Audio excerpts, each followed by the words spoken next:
prière, 7e partie. La prière intime, spontanée et sans parole.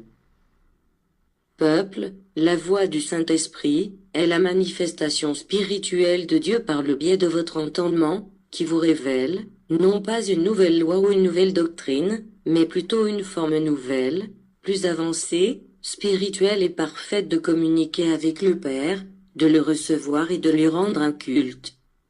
Combien sont-ils ceux qui, écoutant la parole de Dieu, et se sont convertis en grands analystes, et qui ne sont pas les meilleurs disciples, ne pratiquant pas la doctrine divine et qui, malgré cela, ne respectent pas le précepte divin qui vous dit « Aimez-vous les uns les autres ».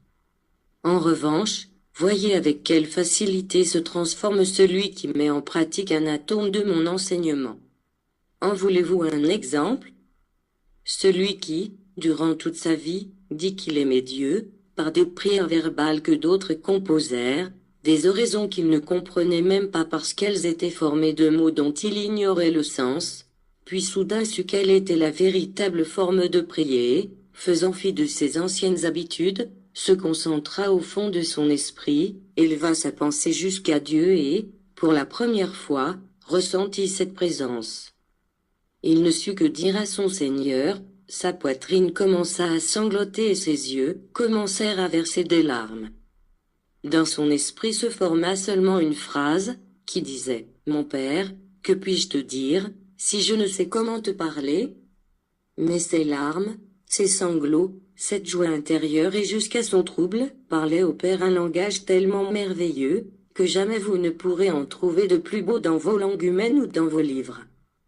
Ces balbutiements de l'homme, qui commence à prier spirituellement son Seigneur, ressemblent aux premiers mots des enfants, lesquels font le délice et l'enchantement de leurs parents, parce qu'ils écoutent les premières expressions de cet être qui commence à s'éveiller à la vie.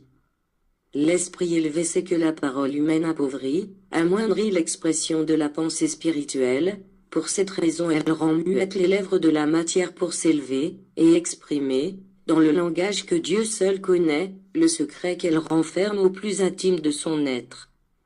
Combien grande est la joie que vous apportez à votre Père, lorsque vous élevez votre pensée à la recherche de votre Père, il vous fait sentir sa présence et vous inonde de paix.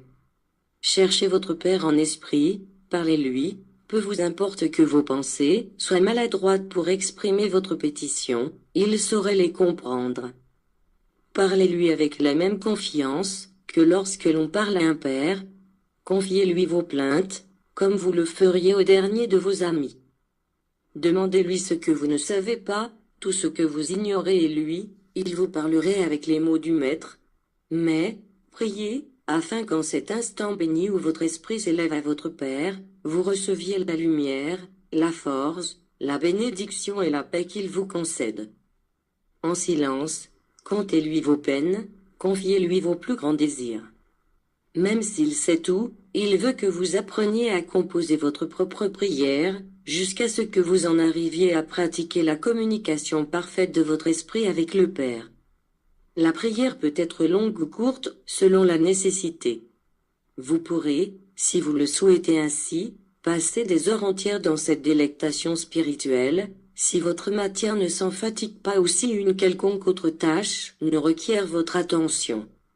Et elle peut aussi être brève et se résumer à une seconde, si vous vous trouvez sous l'emprise de quelque épreuve qui soudainement vous prie de surprise. Ce qui parvient à votre Père, ce ne sont pas les mots que votre intelligence compose pour la prière, mais bien l'amour, la foi ou la nécessité avec laquelle vous vous présentez à lui. C'est pour cela que je vous dis qu'il y aura des cas où votre prière durera une seconde, parce que vous n'aurez pas le temps de formuler des pensées, phrases et idées, selon vos habitudes. Vous pourrez l'invoquer en tout lieu, parce que le site lui est indifférent, puisque c'est votre esprit qu'il recherche.